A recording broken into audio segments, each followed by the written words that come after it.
then participants 3, and then I go here.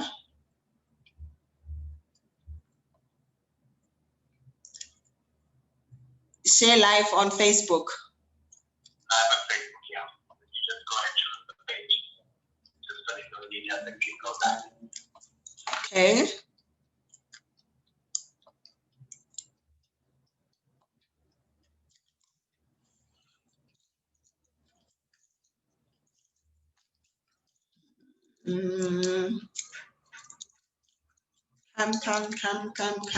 Come, please.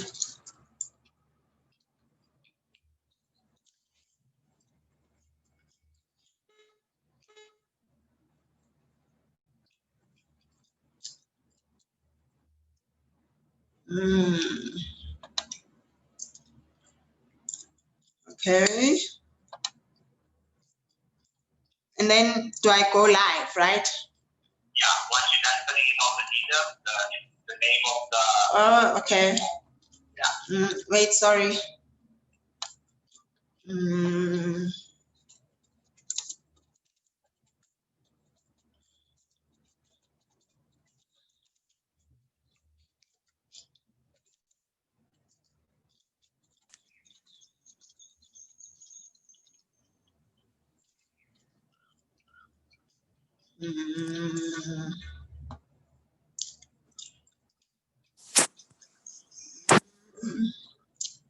Okay, then I'm live. Yeah, once you go live, it should let them know that you're live. Okay.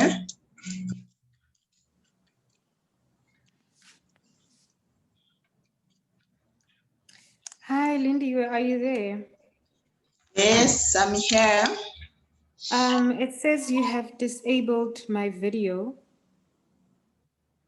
Disabled your video. Yeah, I can't see myself on screen. Okay, let me just go back and just see.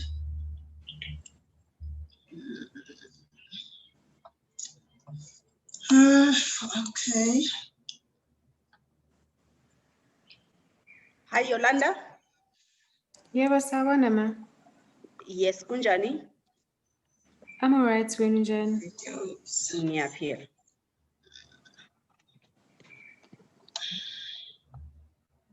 Okay. AJ.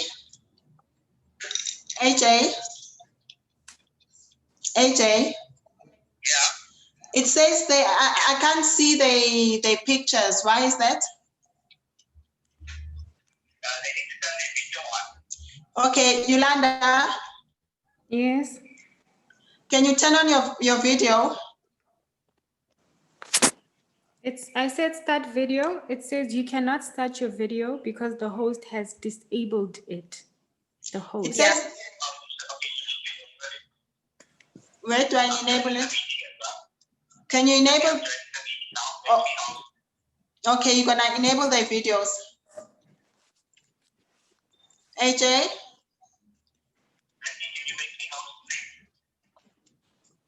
Wait, I also joined the foundation, so you can click on my name and then click the link host. I can't. I don't know where you are, AJ. Wait, let me just go down. Okay, we're participants. Yes. Yeah. And then I make you host. Yeah. Mute yourself, everyone can hear you. Okay.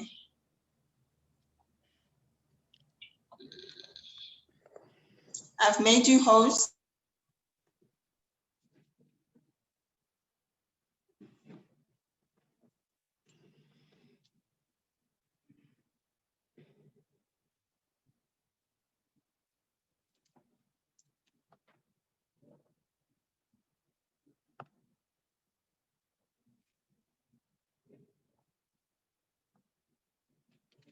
Hello, can you see me?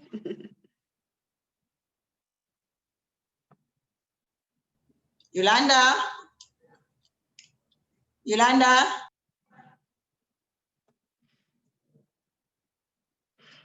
Okay, It seems as if we live now. We have about 11 participants. Can you hear me, Lindiwe? Hello? Yes. I'm in a meeting. Is that Yolanda? Is that Yolanda? I'm in a meeting. Send me a message. Thank you.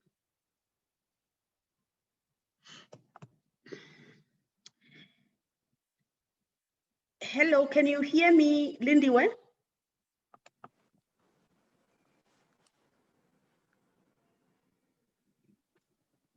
Well, I can hear you. I'm not sure about is there enough Yolanda, lights on my face? Not really, but I can see you. It's all good. Wait, let me try switch positions. Can you see me now? I can see you. Okay, perfect. No, I can't see you. I can't see you.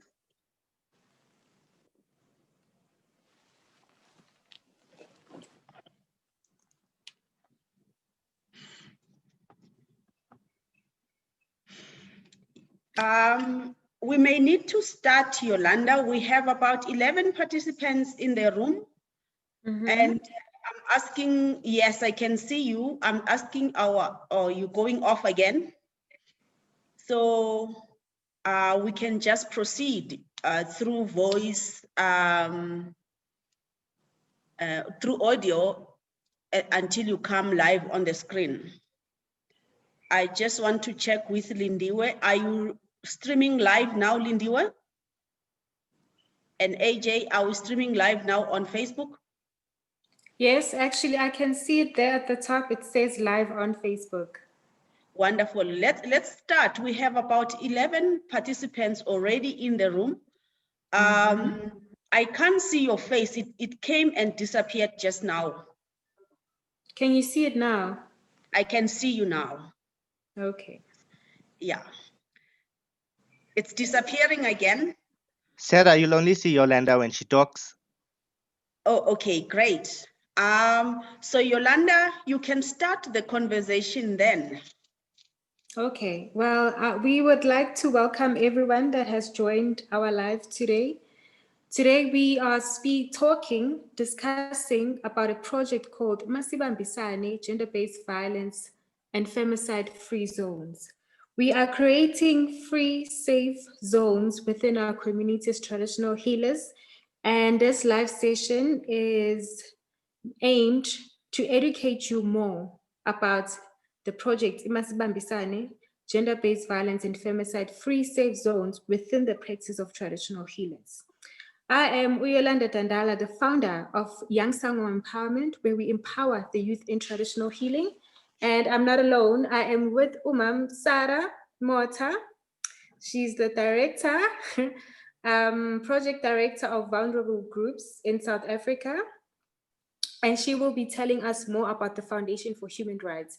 If you've never heard what is the Foundation for Human Rights, Ma'am Sarah, please kindly explain to us what is the Foundation for Human Rights, what does it stand for, and the work that it does, in serving the citizens of this country. Yeah, thank you, Yolanda, and the viewers and listeners at home. I am Sarah Mota. I work for the Foundation for Human Rights as a program manager for vulnerable groups. And so the foundation was set up in 1996. It has been working in the areas of access to justice and constitutional rights awareness.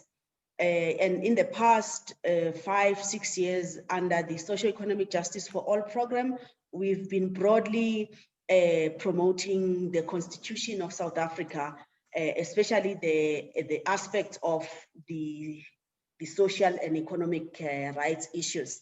And Masibambisane has been designed to promote that concept of making South Africa a very sociable space in terms of providing or being an enabling environment to protect and support women and children in general who are considered vulnerable in society.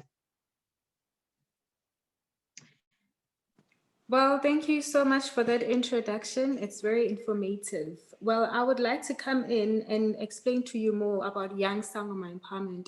What is Young Sangoma Empowerment?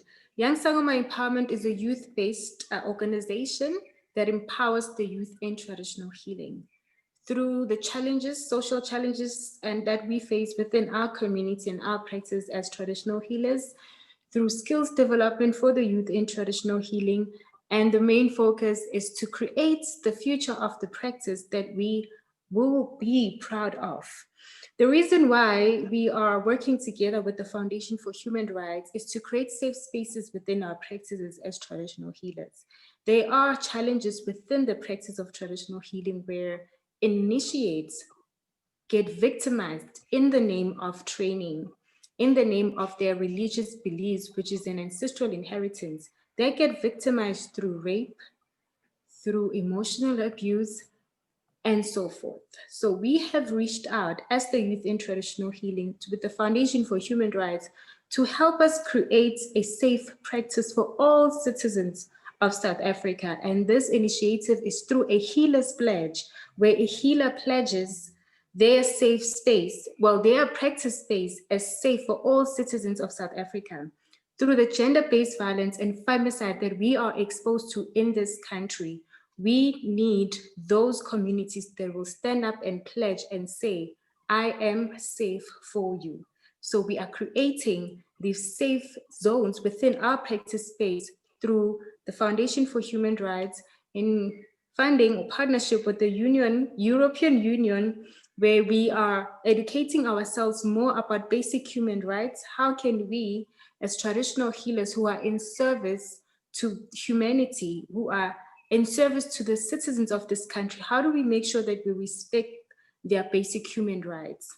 How do we become a trusted community where a woman is safe in our practice, where a child, a young girl is safe in our practice? How do we do that? And it is through workshops of Masibambisane, gender-based violence and femicide free safe zones, where traditional healers get workshopped, get educated through the Constitution so that they can be more aware of the people that come in that safe space. How do they make those people feel safe? And how do we pledge ourselves safe? Oh, thank you, Yolanda. So yeah, I'm all yours. As I mentioned briefly, that the foundation was set up in 1996. Over years, we have done and reached out to South Africans through a partnership with community-based organizations, civil society organizations that are non-profit, and supporting them to provide education about the general rights that we all fought for as South Africans, and they are enshrined in the 1996 Constitution, which is in different South African languages. So we are present throughout the whole of South Africa through our partners such as Yolanda, whom we train and capacitate to set up programs that are contextually and socially relevant, such as the Masibambisane, where South Africa, for example, is one of the countries that gender-based violence is prevalent and so high, especially now during this COVID. We found that through our work and our survey with our survey in one of our partners, which are community-based advice offices. We will tell you more about them. We found that the GBV or gender-based violence and femicide had increased or doubled during this time of COVID. So as the foundation, we have initiated this project so that our partners can set up spaces, streets, townships that are pledging and adopting this program where they will declare themselves as gender-based violence free through visible signage, through active monitoring, of streets or sites which are hotspots of gender-based violence through forming partnerships that are local with stakeholders that are supposed to provide support, such as the municipality. One of our advocacies is that in every municipality, there must be a safe house in case a violation has happened, that we don't get the reports that there's no safe house where the survivor must go. And that also perpetuates, that it becomes one of the social drivers of violence, where the survivor, even after had escaped is from the perpetrator, at some point they may need to go back and be in the same house or in the same home with the perpetrator because there's lack of safe houses. So yeah, thank you, Yolanda. I'm looking forward to engage with the listeners at home and anywhere where they are. Bongatina, Sarah Mota from the Foundation for Human Rights, because this is an initiative that we really need within our practice as traditional healers. Sekutwasathina manje sibancane, you know, the youth, more hundreds and hundreds of youth are graduating as traditional healers every weekend. You know, that's a huge chunk of the populations or the citizens of this country. And it's very important for us that when we graduate as traditional healers, we are given that authority, well, the right of passage to be better service to humanity, to heal other human beings. This is us having practice clinics, traditional practice clinics that host different types of citizens of this country that come from different types of backgrounds needing our help. When they come to us and say, we need your help, how do we make sure that we become the most safest space for them? Every different community in this country is experiencing gender-based violence and femicide. The LGBTIQ community, the corporate industry, the entertainment industry, the community of traditional healers. They are different types of communities trying to better themselves and getting themselves involved with relevant people to help them govern their communities, to help them liberate their communities, to help their communities be better within the community itself and to whom the community is exposed to. We as traditional healers are found in the heart of communities. And in ancient times, we become leaders of the community because we are the one who get divine messages of things that are happening within our communities.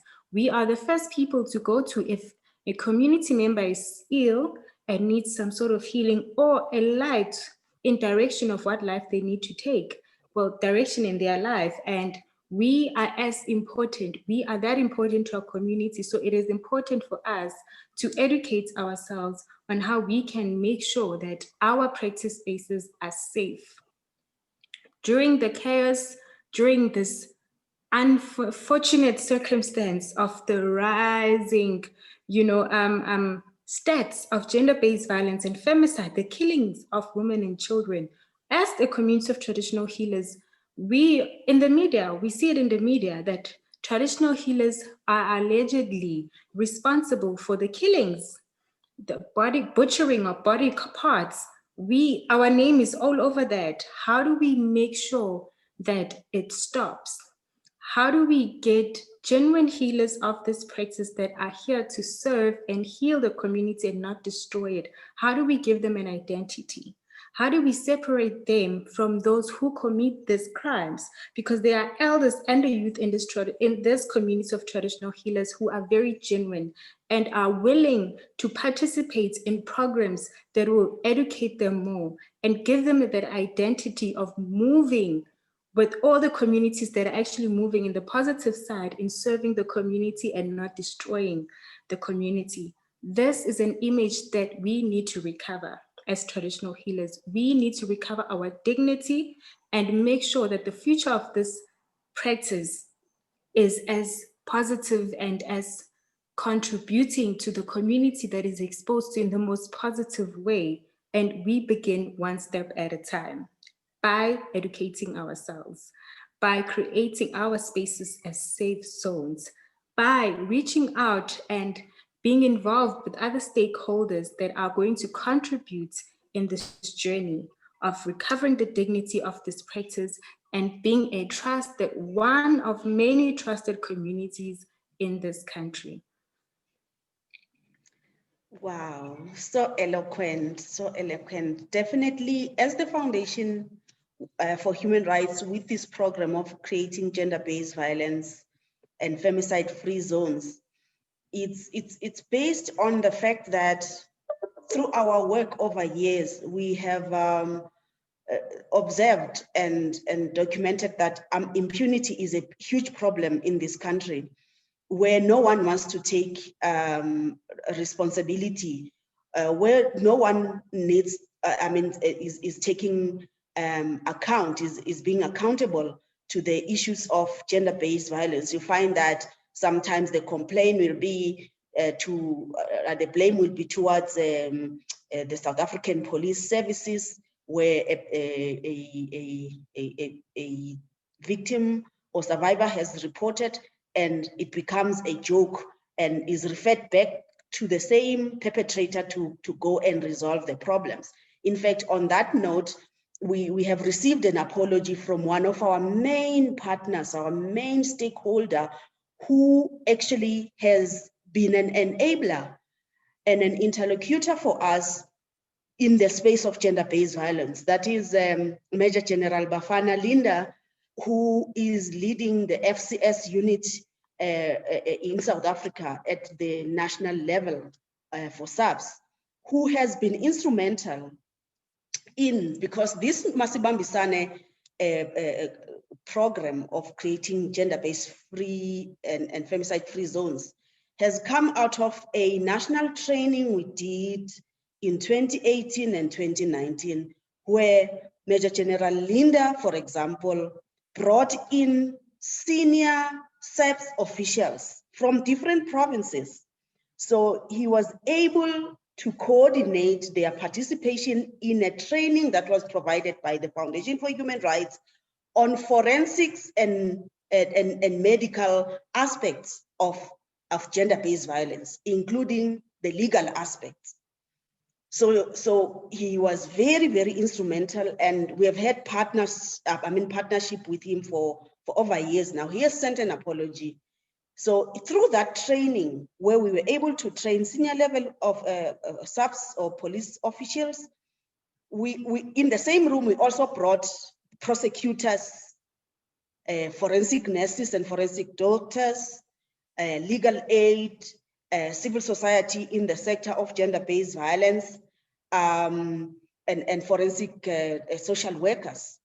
So it was a very rich space, where after the provincial trainings were over, we then localized this initiative and said, through the Masibambisane, let communities, let organizations such as the Young Sangoma Empowerment set up their own localized structures and movement to make sure that the training has, the results of the capacity training we did at the provincial has tangible, visible results, because we don't want to educate, but also beyond education, we want action, which then talks together with the theory in order for citizens to feel safe in spaces like, healing centers that Yolanda is representing and her organization.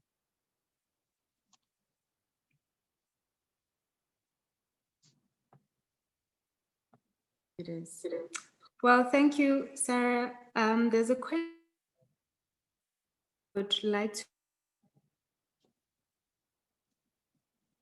It says, is there any way that there can be a screening process and registration, like, and when we want to come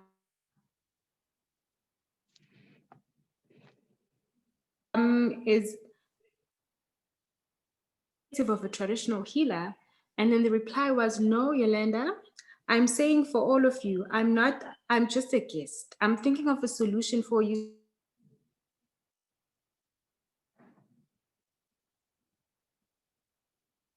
The best way that I well, in my understanding of what Kerem is asking, well, Kerem, Masibambisane, gender-based violence and femicide-free safe zones within the practice of traditional healers will be associated with traditional practitioners that are on the database of traditional practitioners in South Africa.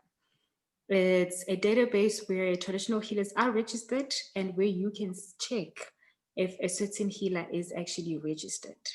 So the selection will come from that database, which has hundreds and hundreds and thousands of traditional healers from different types of organizations, but are on the traditional practitioners database. So these are the healers that are going to undergo workshop with the Foundation for Human Rights regarding the specific projects. That's where they are going to be recorded. Well, the attendee list where they are recorded in terms of attended the workshops, where they are qualified through the workshops as per, the Foundation for Human Rights, where it believes that, okay, these workshops have been successful. Traditional healers, the selected traditional healers understand what basic human rights are. They understand how to turn their practices into safe zones, and they have pledged and they have committed themselves that I am going to respect a citizen that comes into my practice. I am going to make that citizen feel safe in my practice, and I will not violate that specific citizen's basic human rights. Should I violate these rights, I am open. I have to be held accountable by the Department of Law, the justice system, the Foundation for Human Rights, and we make sure that within these practice spaces, there's an information box or pamphlet where initiates and why am I losing this word? Where initiates and clients can reach that information, that pamphlet that says it has all the contact details. If you want to inquire more about the information of that specific safe zone, then there will be contact details of, yes, there will be contact details of Young Sangoma Empowerment, the Foundation for Human Rights, the justice system. We are hoping for a very progressive and successful relationship with the Department of Community Safety, where that traditional practice space will be connected with the nearest police station of that community. So that practice space will be identified by the police station. Should anything happen that violates your rights, then you know that you can report that practice space at the nearest police station or through the contact details information that you will find through the information box inside, well, within the practice space of traditional healers. Well, I hope I have answered that question in the best way that I can.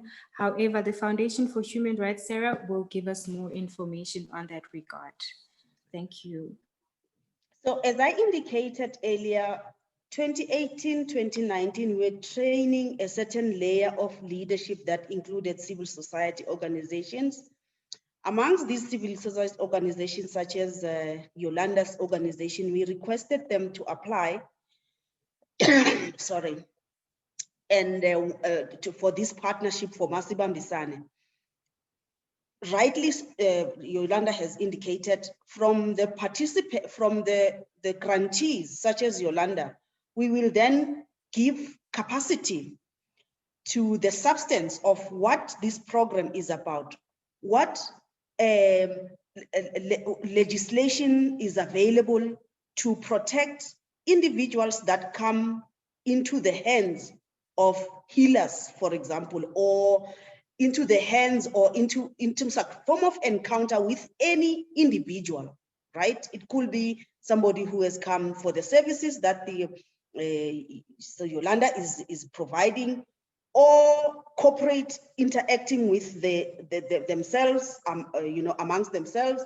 And Yolanda has mentioned different institutions. Basically, what we are saying in the Masibambisane is that every institution must, or every form of engagement or interaction between people must ensure that it's harnessed and protected by the spirit of dignity, of non-violent, non-discrimination, non-sexism, so that the culture of non-violence between people, shines out, because we have values that we all have, and in one way or another, the Constitution does flag them out. The values of Ubuntu, the values of respect for life, the values of ensuring that every human being that I see in front of me, I accord them the same status as myself. Of course, we know that the violence that we are experiencing in South Africa in different ways, it can be sexual violence, physical violence, verbal, psychological, it's intergenerational, it's structural. It comes from the past histories that we have experienced as vulnerable people. The history of colonialism, it was very violent. The history of apartheid was very violent towards us. The history of slavery was very violent. So we have this violence that has accumulated over years, and it's sitting with us. So part of the work that we're doing in Masibambisane is to map the root cause of violence. What is the root cause of these forms of violence in our society? In fact, we already piloting this program in 2 sites, in addition to then having grants, such as having Yolanda, coordinating and working, on this program. We have already started piloting this program in Orange Farm and in Tsolo. Orange Farm in Gauteng, which is a semi-informal area, and in Tsolo village in OR Tambo district in Eastern Cape. So in Orange Farm, we found that the root cause of the problem was poverty. So, alcohol abuse, drug abuse, and different forms of violence. So why I'm showing this reflector is because now their campaign is against all these forms of violences that they are experiencing, and working with different stakeholders that are in charge of servicing communities in this area, and try to make sure that they account on what are they doing to stop these social ills. These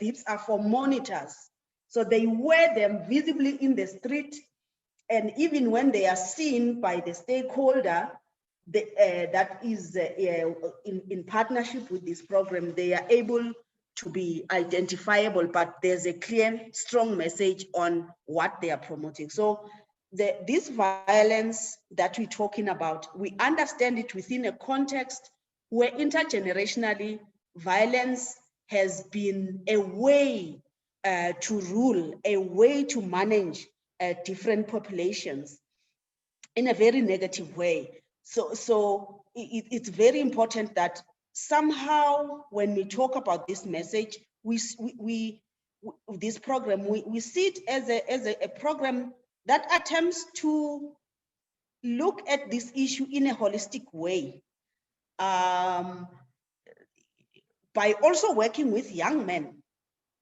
and other identities in society, because quite often we will work with women and children and forget that there's other people in communities, such as men who are old, who are young, who are middle-aged. We bring them into this program so that they can be ambassadors for this change, because there's no society that is made of women only or children or other. It's a combination of different identities that manifest the types of violence that we see. So we involve everyone in a community And we are using an example of Kenya, where, for example, a program in a school, a program that was designed to work with young men.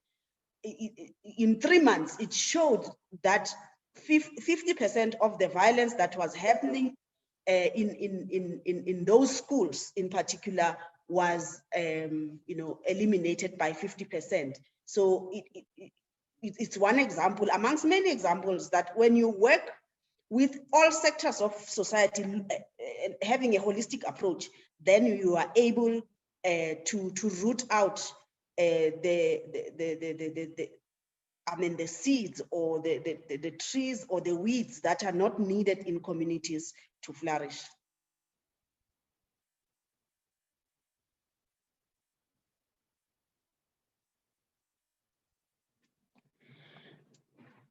It seems like we have lost.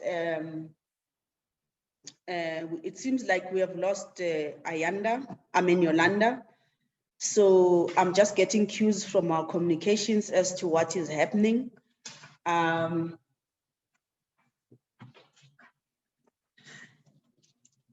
just received a message that Yolanda is having a technical glitch. So we will continue for the last few minutes. But basically, Yolanda is one of our partner organizations that we are supporting to set up Masibambisane gender-based free zones in the sector where she works in. I have mentioned about the Orange Farm pilot that is ongoing. We've also started working with a young women's group in Tolo village, where a month ago, a 17-year-old woman was violated sexually by about a group of 11 men. And we have started the mapping exercise there and working with the young men in general in the area of Tolo to set up that village as a gender-based violence-free zone. We're interested in the psychology of these young men in terms of the nature of the crime that was committed. The survivor is with us. She never lost her life, as it was previously reported. So there's some support being provided locally by the different stakeholders. We are happy about that project in Solo, which is led by Siamtanda, who's associated with the Total Shutdown and the 24 Demands movement. Very useful work there. They are also working with community radio stations and police, also with the elders, men, and they also work in schools. So it's the kind of a model that we want to work towards where we don't exclude or dissect stakeholders in society or in a community. We put them together so that we can deal with the challenge that we have. If Lindiwe does not give me questions from participants,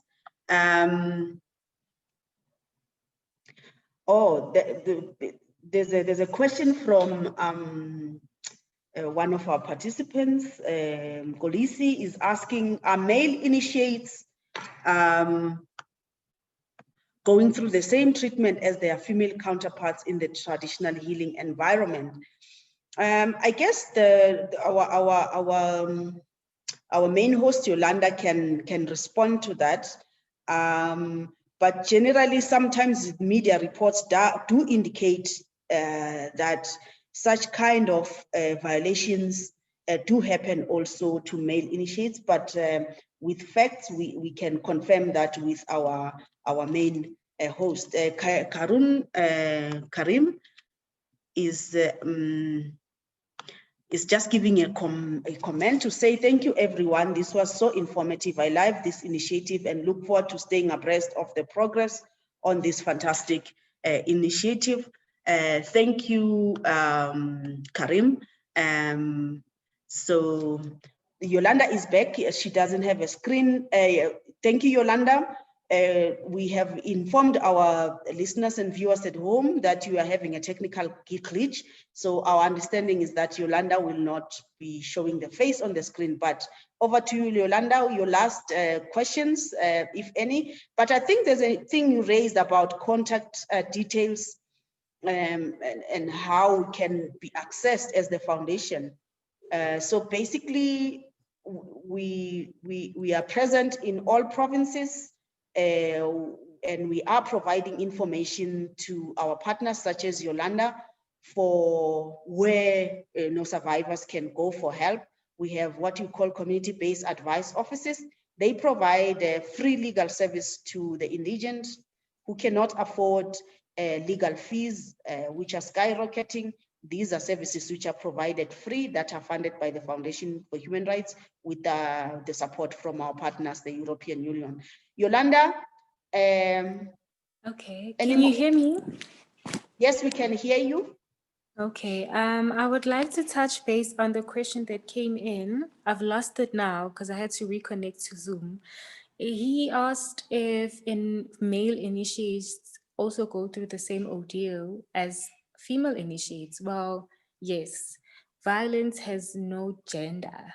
You know, we all experience these circumstances in different ways, but under the same umbrella of violence, whether it is rape, hate speech, and so forth. Male initiates also go through the same ordeal, whether with female trainers or male trainers, we all experience the same, which is why we saw the importance of coming together as the youth in traditional healing. It's not only young women, there's young men too, where we are fighting against this. We are looking for solutions and ways we can heal, and so that we can become better leaders within our communities, traditional healers, bearing in mind that not all traditional healers are doing this, which is why it's so important to give an identity to those elders who took us under their wings and exposed us to the genuine and positive, side of the healing journey itself. Because I myself have experienced, difficult circumstances during my training. It took me to meet elders who doing things the right way for me to develop the love for this practice, which is why today I'm an activist within the practice, and I am finding solutions and involving myself with projects that will help recover the dignity of the practice, and also to liberate the practice, and also to create the future that I will be proud of, including my peers and all the youth in traditional healing that are leading this practice in a progressive and more successful and positive way. So and to also include on the contact details, we are Young Sangoma Empowerment on Facebook, Young Sangoma Empowerment on Instagram, Young Sangoma Empowerment on Twitter. You can send us a DM. Our Facebook page is mostly active. That's where you can best engage with us. However, if you'd like to speak to me, well, directly, I am yolandadandala@gmail.com, small caps, yolandadandala@gmail.com. I am Yolanda Zwela Madloti Dandala on Facebook, Yolanda Zwela Madloti Dandala on Instagram. You can send me a DM and we can engage. Thank you, Yolanda. I think it's a cue for me to wrap up as well on my side. So thank you to the listeners and viewers at home. Before we go offline, I just want to mention that we are working mostly in the hotspots that have recently also been identified by the Minister of Police as having the high prevalence of gender-based violence. So our pilots in particular are in the 2 hotspot sites amongst the 30 that were mentioned, that is Orange Farm and Umtata. But in addition to that, projects such as Yolanda's program are very important, and they are adding on the flavor of this work that we're doing.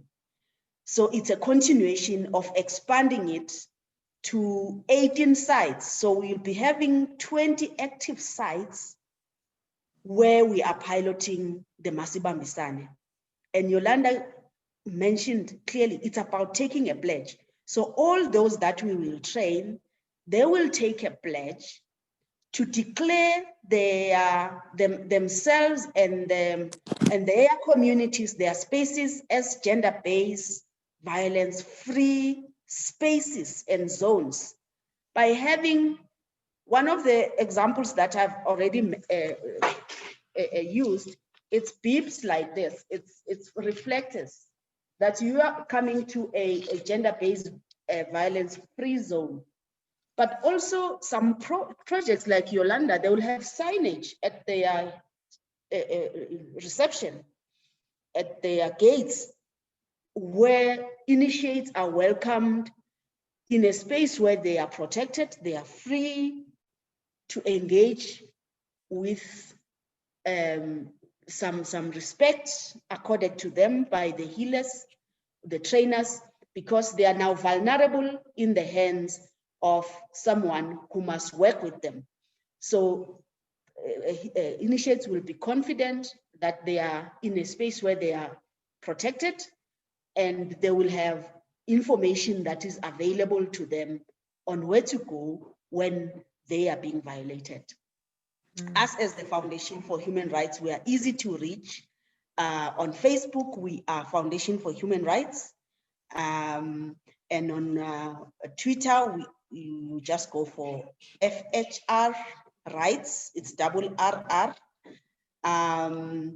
And on emails, it's smotha@fhr.org.za. And on our landlines, we are 011-484-0390. And on mobile, we are 0797665803. We do take, please call me.